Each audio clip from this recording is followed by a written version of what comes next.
Hey everybody, welcome back to the Build Strong podcast. So good to have you with us today, no matter where you're watching from or listening from. The purpose of this podcast is to build strong lives as we follow Jesus. And so whichever age or stage of life that you're in, we're glad that you're here. And I'm glad you're here today because I have my good friend, my best friend, Josh Jamison, back in the house. Let's go. We had a conversation a few months ago now. Yeah. It was actually episode 2 of the podcast. I know, man. Crazy. And we talked about this idea of healthy rhythms. And you look healthier than ever. Oh, thank you. Which it's the oil of Olay. It is. You do not age. And so in that conversation, we kind of stumbled across something that we're going to talk about today. But really quick, any fun facts about life, family? Your family recently went to Arizona for some spring training. Yeah, my kids love sports. They love sports. I got 2 boys, and they are all boy. Our world is all sport, and so they got a chance to go down to spring training, which is like one of their big dreams. They wanted to go down there, which was awesome. This last weekend was a big moment. We finally finished basketball season, so now we went from 5 sport teams to manage down to 4. Which was great. Okay. So life got a little simpler. Yeah, you got part of your life back. Yes. Okay. Yeah. So, but it's great, man. It's been such a fun season of life, the stage our kids are in. And, I turned 40, so I'm, dealing with getting older, but we're having a great time right now. It's good. You're young. Yeah. You're young. I keep telling myself that. Well, when we were talking last time, we were talking about the dynamic of like, how do we create healthy rhythms? Why do we need those rhythms? And one of the things that ended up kind of coming out of your mouth, whether it was planned or unplanned, it might have just been momentary, inspiration. But you made the statement, and I think we all kind of stopped. Everybody who was in the room, our team who was, helping to lead the cameras and the sound and everything, because you made the statement, I think we all need a theology of technology. Yeah.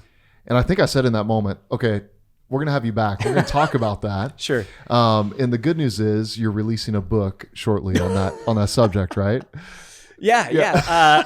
It's copyrighted already. Yeah. No, not Zondervan, really. If you're listening, call me. Yeah, but though maybe it's not that fleshed out, I think that's where we wanted to lean into a conversation today as we talk about really something that unless you have disciplined yourself to live off the grid, which by the way, if that's you're probably not listening to this podcast right now. So we're talking to people who you are listening to this conversation on some level of technological equipment, whether it's a computer, a phone, an iPad, a tablet, whatever it might be. And technology has really reshaped every part of our lives. Yeah, for sure. And even for those of us who follow Jesus, like technology and how we engage with it, interact with it, man, it's a part of our everyday faith. Most people that I know, they have the Bible app on their phone and they'll like look up scriptures or they'll Google like, where was that verse? Like, I don't know very many people who have recently gone to a bookshelf, pulled off a concordance and like, looked up a word. They're like, hey Google, hey Siri, where is this at? So when you think, and I don't know if you can rewind the tape in your mind, when you said we need to develop a theology of technology, unpack that. What does that actually mean? Because most people, theology, well, that's more about God, but like, so how do these things come together? Yeah, for sure. It's a great question. And I think in the moment, it rhymes, so it must be true and it must be good. It must be something we need, But the truth is we create theologies around a lot of things in our life, whether we realize it or not. And, we're taking the things we understand about God.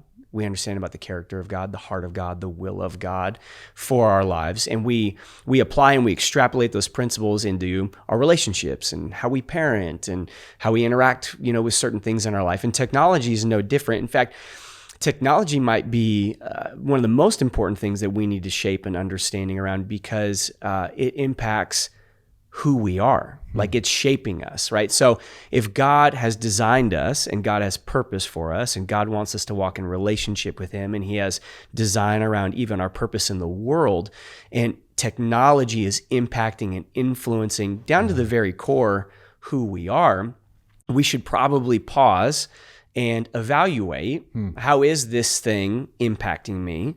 Is it making me more like Jesus? Is it making me less like Jesus? Is it pushing me into the purpose that Jesus has for me? Is it pulling me away from the purpose that Jesus has for me? And so I think that just being aware and intentional and understanding what is like God's heart and character and purpose and will towards the things that shape me. And technology is a part of that. Yeah. And so if technology is a part of that, I should probably have some rubric, parameters, guardrails to make sure that I'm using it in a way that is God honoring and pleasing as much as I possibly can. Yeah, that's good. You made the point, technology is always shaping us. And I think that's a really important distinction even in this conversation, because there's been a lot of like technological advances over the centuries, right? Like from the horse pulling the buggy to a car, like that was a shift in technology. Big time. AM radio to FM radio, that was a shift in technology. But I think maybe why this conversation feels so critical in this moment is how much our lives day in, day out, and it's not just like day to day, it's not just how you get to work. It's literally how you get your information. For many people, how they wake up in the morning. Right? It's their phone or it's their Alexa or it's whatever. For sure. And so it's all around us. We work with technology all day, every day. We're on our computers. We're sending email. We're sending memes to one another. We're I'm always down for a good meme. We're using it to its fullest extent. Right? Exactly. But how does it shape us? I think that. Do you think most people actually stop and consider, how is this shaping me? Most likely not. In fact, more often than not, we tend to walk backwards into technology because it's a new thing, or it's the new shiny toy, and it's like, oh man, like this is going to make things more convenient. It's going to make things easier. It's fun, or for a lot of people, it's a status thing, to have the latest, greatest, newest stuff, and we don't ever usually slow down to go like, okay, this offers me something, but it's also going to take something from me. There you go. And so we don't ever pause to understand the exchange that's taking place. Convenience will always take something away from you. But do we ever stop to actually measure the cost? So I think for the church history, the church doesn't have a great track record when it comes to how we handle new innovations. The church typically runs away from things, right? We're in a place right now where there's no putting technology back in the box. It's out, right? So we can't be people who just run away from it. Like we need to be able, and we can't also afford to just walk blindly or walk backwards into it. I think we need to be forward facing, thinking, understanding, evaluating, and walking into it with eyes wide open. And understanding this is a tool, but this tool can also be used as a weapon. I remember when my great grandpa gave me a Swiss Army knife. It's a great tool. 5 minutes into me having that Swiss Army knife, sliced my hand open, right? Why? Because that thing that has the potential to be a great benefit when not used properly becomes a weapon that can wound you. And so I think technology is a lot like that. It's a tool that can be used for a lot of great things, but if it's not handled properly, it can do a lot of damage. In a moment, let's come back to that idea of the potential wounding that it can bring. But before we get there, I think a couple of years ago, I read a book, maybe you read it, I think it was called Digital Minimalism by Cal Newport. And he kind of talks about this principle of anytime like a new app or a new social media platform comes out, everybody's like, oh, and like, I got to jump on, I got to secure my username, and I don't remember if it's in his book. I read a number of books kind of along this subject, because at that point I was really trying to wrestle through, what do I actually want to use? Why do I want to use it? And what's actually it costing me? Or what's going to get my time and attention? And I believe it was in his book. He was like, listen, anytime you sign up for something and it's free, you think you're using the product, but you need to understand you're the product. You are the product. Your attention, and there's this whole new idea. It's not new anymore, but the idea of like the attention economy. Yeah. Right? How all of these companies are actually making money off of our attention. Yes. And so it's a whole funding mechanism. They have like psychological engineers who have gotten into the fabric of all of these designs and algorithms and notifications. It's deep. And it's kind of scary, right? Because it feels a little bit conspiracy theory-ish. But, you know, it struck me when I was reading that book, and I literally had these moments where I could picture myself at different moments where my kids had tried to get my attention. Oof. And I was like, yeah, just a second. Hold on, I got to thumbs up this, this post about somebody's meal last night, And it's just so dumb what often robs our attention when the gifts that God has put in front of us don't get our best. Yeah. Right? Oh, for sure. And that's one of the dances is I think Cal Newport in that book, Digital Minimalism, he kind of talks about, I think the coffee's done, by the way.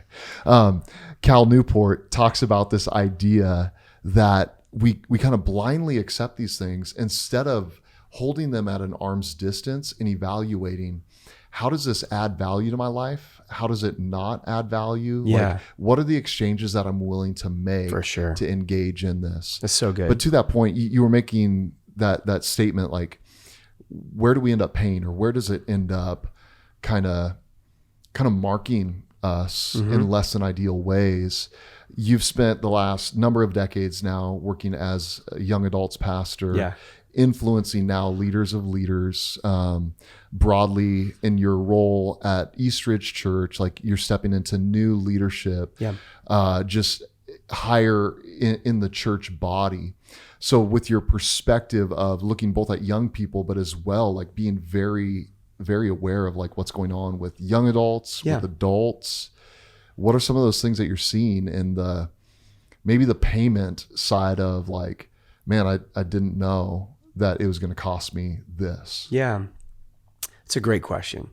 I think that one of the things that the internet, technology, social media has done is it's created almost this like disembodied reality for a lot of people, where, when you are across the table from someone, we can disagree, and there are certain things that I'm going to feel comfortable saying to your face, and there are certain things I would never say to your face, because you're within the distance of being able to punch me in my face, So like there's a human fleshly element to our interaction and to our disagreement, to our relationship.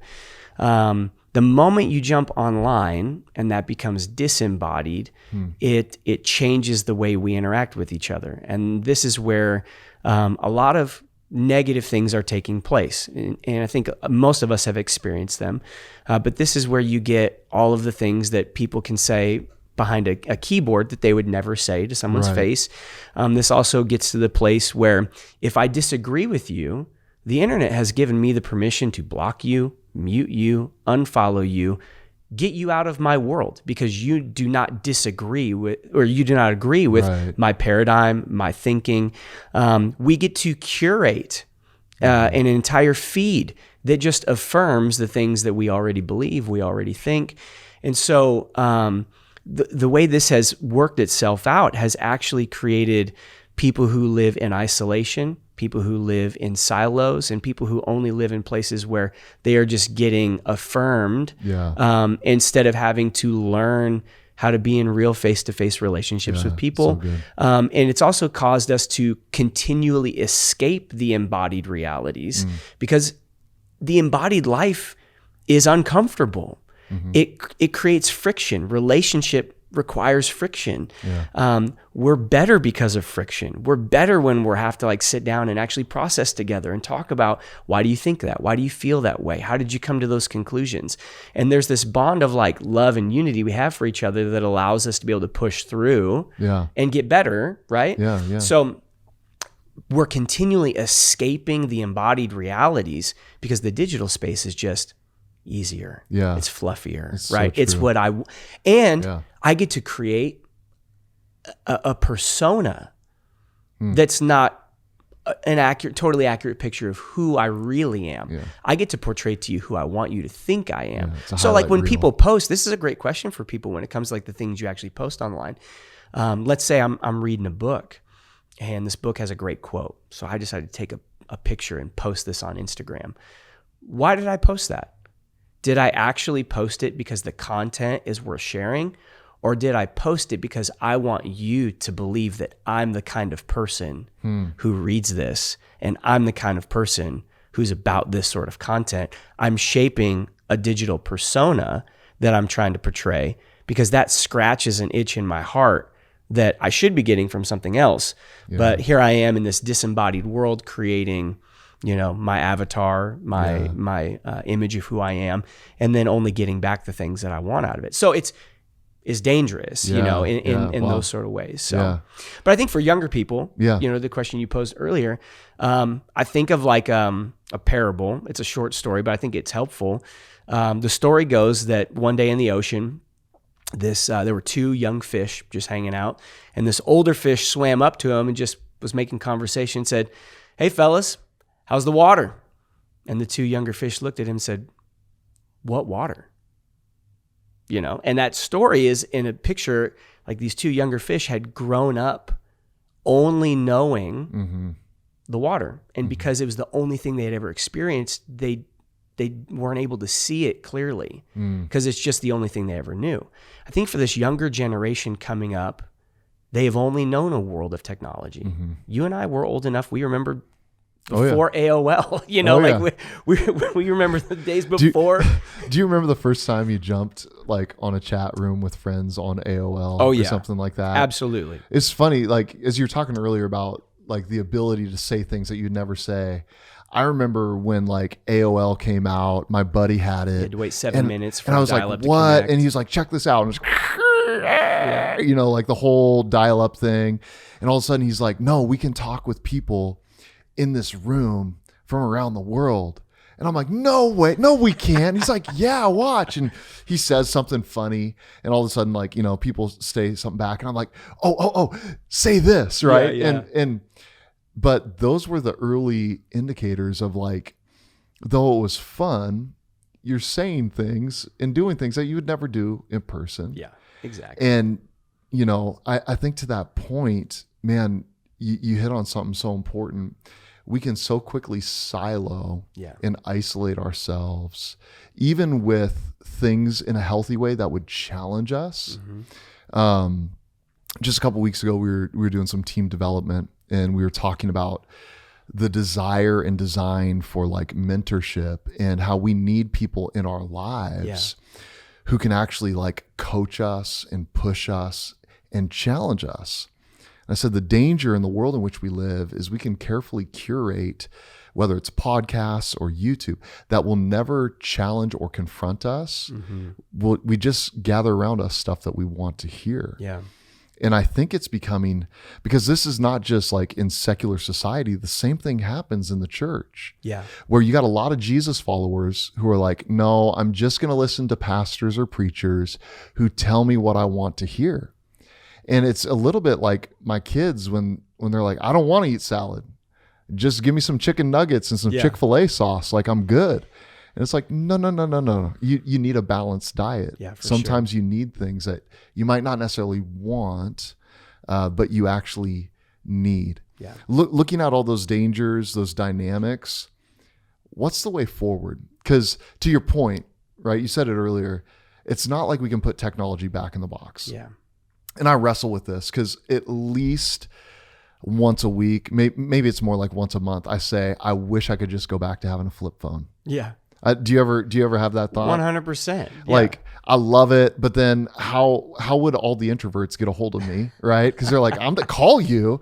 I know there's so many times I've gone to call people, whether it's team members or people in the church, and they're like, why are you calling me? Yeah. Text me. Yeah. And I'm like, because I like to talk to a human, It's too good. But there's all these things that, these tools, these devices really are helpful. It's helpful to have GPS with you on your phone, and not like one of those big GPS units that we had to rent when we did mission trips way back in the day. Or like when you had to print out the MapQuest, turn by turn, you missed one, you were hosed. Yeah. So and that, like, we don't carry around books of CDs with us anymore. Gosh, those were the For those who are listening and don't know what a CD is, it was a round kind of silver looking disc with digital music on it, inscribed by a laser. I bet you made some pretty good playlists back in the day. Actually, I bet you did. I did. Yeah.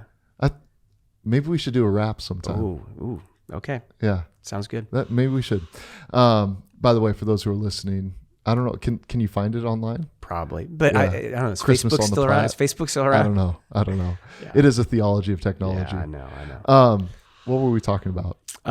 The way forward. The way forward. The way forward in this conversation. Total rabbit trail. By the way, the other thing, there you go. The other thing that technology is doing is it's hindering our attention span. Big time. I don't know if people notice that. Yeah. But like, there you go. Absolutely. I had a hard time forgetting what we were talking about. I know. Okay, the way forward. Yeah. Okay. So first of all, I think it's important to understand, like, technology itself is not the enemy. Like right. it's, some people would argue there are certain aspects of technology that, they're designed in ways that are detrimental to us. Like you were talking about, like the designers behind, different aspects of social media, who their whole job is, I'm going to create a way to keep Tyler on this device as long as humanly possible. I get that. However, I think it's important to understand that when it comes to how we use technology, how we engage with it, the bigger question we got to answer is, even though like the world has changed and technology has shifted a lot of things, the human heart and the human condition has never changed. So really what we're talking about here is the way we use technology is just an external symptom of what's really happening internally in my heart. So I got to ask. Say that one more time. So the way we use technology is really an external symptom of what the internal reality is in my heart. So what I mean by that is this. When I evaluate how I use technology, I need to ask a couple questions. Am I asking things of the internet, of my devices, of my platforms that I should be asking of the Holy Spirit? Are there things I'm searching out, seeking out, or I'm hoping to find in these things that I'm really designed to only find in my relationship with the Lord? And are there areas of deficiency in my heart that I'm turning to these things to try and find wholeness, to try and find validation, to try and find meaning or significance? That are really only meant to be designed for us to find in a relationship with God. So I think that it's important for us to evaluate and to best understand, am I turning to these things for the wrong reasons? And if I am, Lord, would you help me? Would you help me find wholeness and identity and worth and value in the right places, so that then I can use the tool of technology for what it's designed for, you know? I'm terrible when it comes to like my attention span and distraction. That's not true. But like, honestly, I find my big issue is the moment there's a lull in my life, I have allowed myself to be preconditioned now to where my initial knee-jerk reaction is to reach for my phone. 100%. How many times have I pulled out my phone and just looked at it? Because I'm like, I don't know exactly why I pulled this out, but I feel like I needed to, so I'll find something, Right. And like, I'm learning, I've become uncomfortable with boredom. I've become uncomfortable with silence. And that's a danger, because silence is actually one of the best places where we hear from the Lord, where, we're able to think clearly. And so I'm learning, like, hey, there's some things that I've backed into unintentionally, but now I'm seeing some of the ramifications of it. So I think just having an honest evaluation, asking the Holy Spirit to help you begin with your heart. Am I turning to technology for the wrong things? And once I can identify that, it'll help me learn how to turn to technology for the right things. One of the interesting things about that concept is, especially when it comes to being a follower of Jesus, I've never seen anybody drift into discipleship. Right. There's like intentionality, right? But I think technology is a little bit the antithesis of that, because if I don't approach technology with intentionality, the drift will be that it will begin to disciple me. Yes. And so because so much of this comes back to like maybe a conversation around idolatry and really the war for our heart. Yeah. Because you hit on some like deep things, and I don't want to rush past them, but like, am I running to social media for validation that really I'm only going to find in Jesus? But I convince myself I'll feel better if I get the little ding, the buzz, you know, that dopamine hit. Of like, oh, so-and-so liked my post, therefore I must be significant. Whereas that is kind of like an anti-gospel message. No. You are significant in the eyes of God to the point that he loved you so much that he died for you. Yeah. Your significance is not tied up. Your value is not tied up in what this artificial environment that's been created and the algorithms that are engineered, like that's not what drives your significance. Yeah. And it's easy to talk about, but I think because of the way that we've been discipled by it, so to speak, there is like this knee-jerk reaction, right? I don't know about you. Do you ever get the phantom like buzz on your leg where you're like, oh, my phone's ringing, and it's not. Nope. I just wanted to. You know, all these people talk about these dynamics. I think Simon Sinek in one of his books talked about like that dopamine hit where like the ding, the buzz, like all of that, the notifications on your phone, again, they're engineered to create this like feedback loop that your body actually chemically begins to crave. Yeah. And that's scary because as followers of Jesus, how do we be faithful to him in 2024, and especially when there's so many things that are warring for our heart and our attention and our time? You know, I think about Jesus' words, love the Lord your God with all your heart, soul, mind, and strength. Like, how does that apply to our approach with technology? And I mean, the way forward, I guess, being thoughtful, being intentional, stopping before you hit post. But as well, I don't know if you've ever been horrified by the thing called screen time. Oh yeah.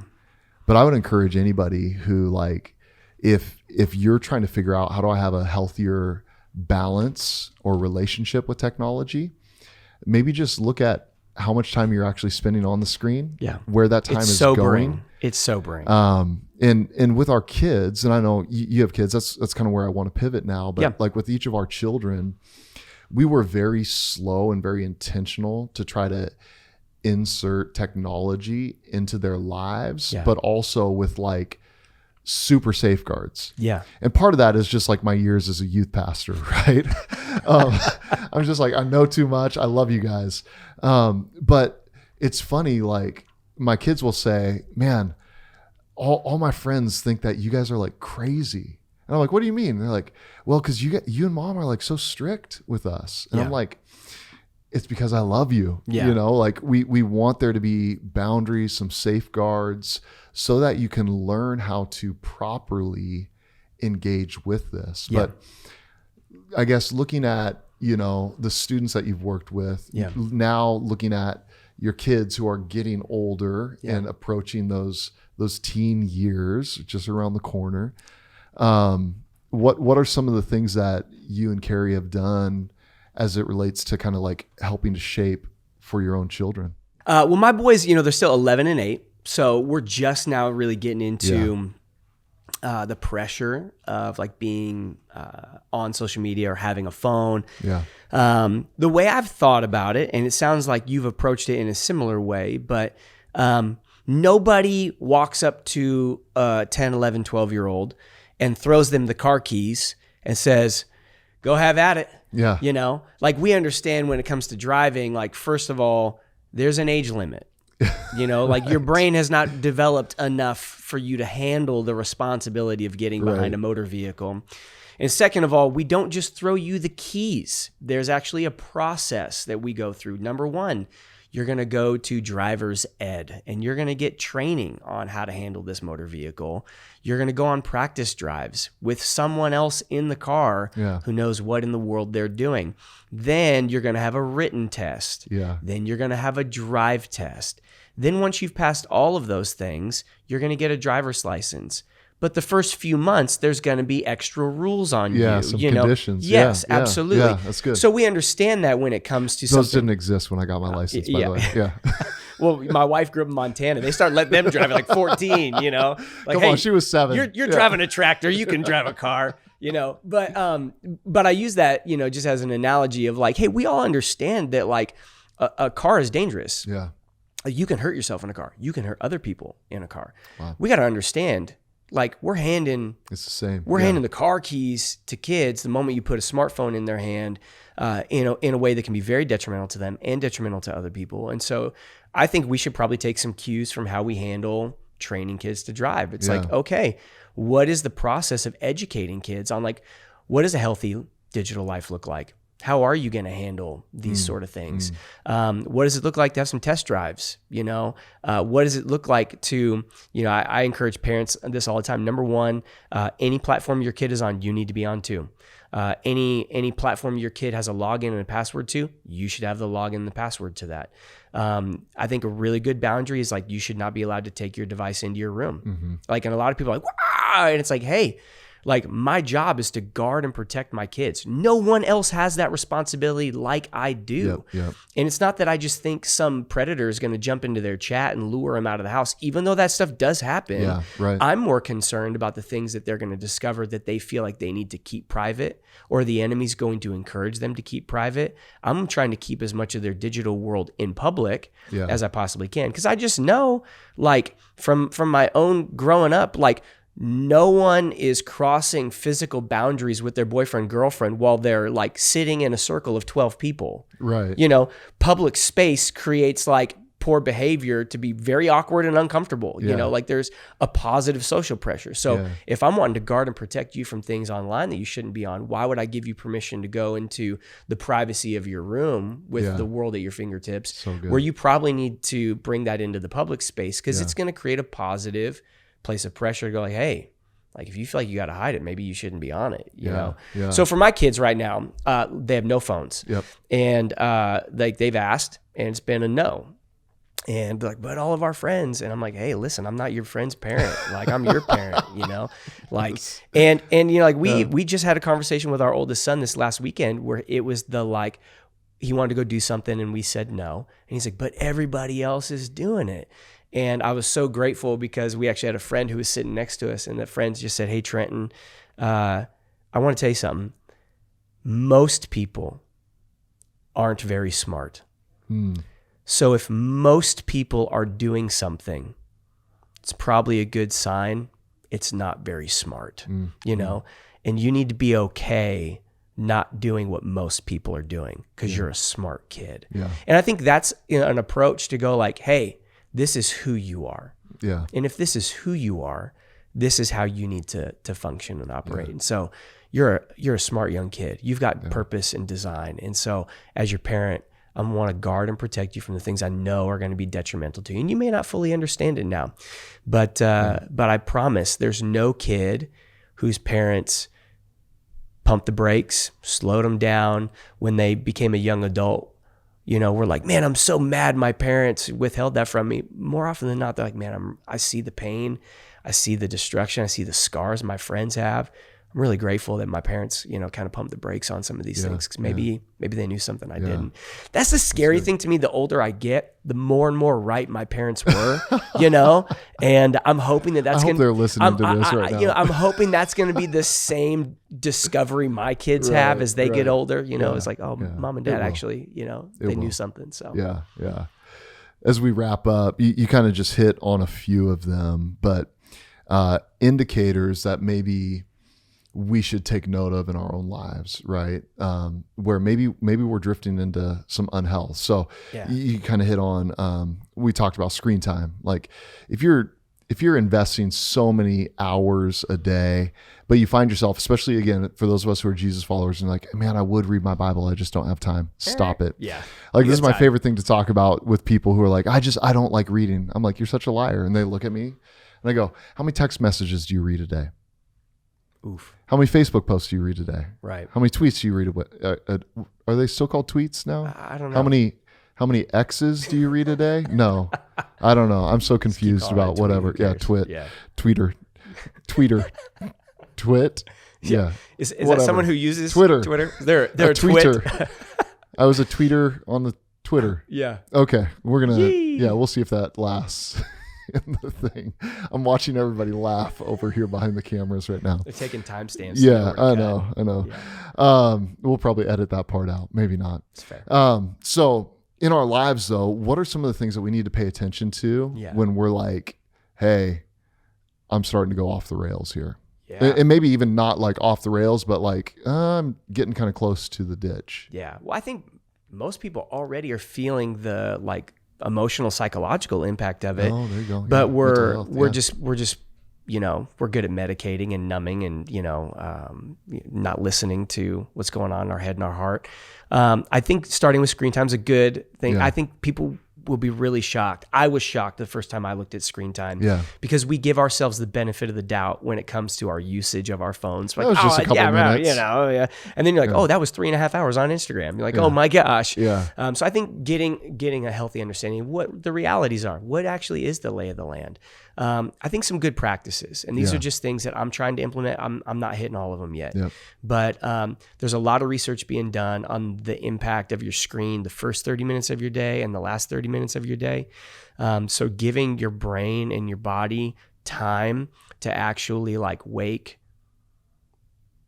sunlight, reading, thinking before you engage with your screen. And then especially before you go to bed, there's so many people aren't sleeping well because they're spending way too much time on their screen right before they go to bed. Yeah. So, I think that 30 minutes before, 30 minutes after, if you work in an environment where you have to be on a device, have a device-free lunch break. Yeah. Work that into the middle of your day. That's good. I think that everyone, we used to talk about this with people who were drug addicts, people who are struggling with like alcohol or cigarettes or stuff. We'd be like, well, can you walk away from it for a week? And if you can't, then maybe it has a grip on your life. Yeah. Now we're sitting here going like, can you walk away from Snapchat and TikTok and Instagram for a week?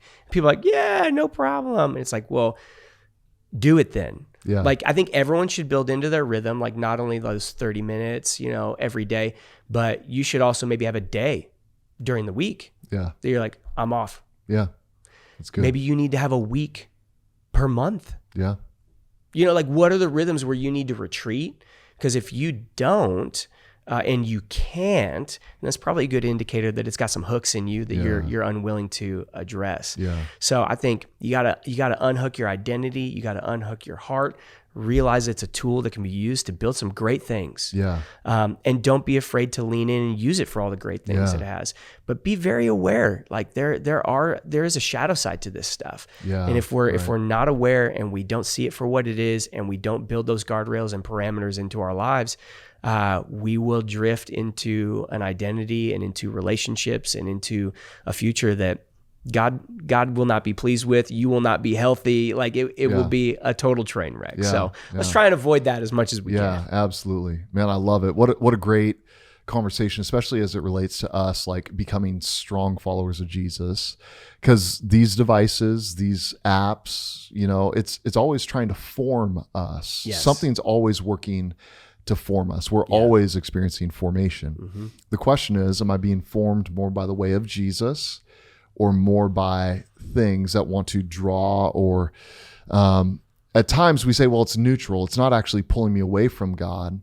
But the reality is there's very few things that are truly neutral. Exactly. Because these hearts, there's a war for them. Yep. And the affirmation of our heart, the motivations of our heart. Yeah. And so, man, thank you for this conversation today, Josh. Dude, thank you. I love it. Theology of technology. We're working it out. We'll get there. Yeah, no, it's so good. And speaking of technology, if you want to follow Josh on Instagram, check his Instagram out at Josh_Jamison. And then someone else has Josh Jamison because I was too slow at developing an account. This is the benefit. I think there's only one other dude in the US who has Tyler Sollie. And I've always been like one step ahead of him when these like big social media accounts have come out. So, early adopter. Yeah, early adapter, but adapter. And I also called it Tweeter. Yeah. So whatever. Twit. I'm obviously getting old. So people who are watching this going, Tyler, don't talk about technology anymore. But anyways, let's talk about typewriters. Yeah, and, typewriters. all the pagers. Analog. There you go. Did you have a pager? I did. Yeah. That was helpful technology. Sort of. Yeah. It's all how you use it. It's all how you use it. Yeah. Did you have more than one pager? I wasn't that cool. Nor was I dealing drugs. So, but anyways, that's good to know. You can find me on Instagram at Tyler Sollie, and I hang out there from time to time. And as well, just so thankful for you, the work that you're doing. Thanks, at Eastridge Church. If you're up on the east side of Seattle, make sure you come check Eastridge Church out. Yeah. Love you and love all the work that God is doing in and through that place. As always, if you want to reach out to us, you can send us email at podcast@lifecenter.com. It'd be helpful if you take a moment to rate and review us on Apple Podcast or wherever you're listening today. Thanks for listening to the Build Strong podcast. We will see you next month. Log off and go live your life. Yeah, unplug.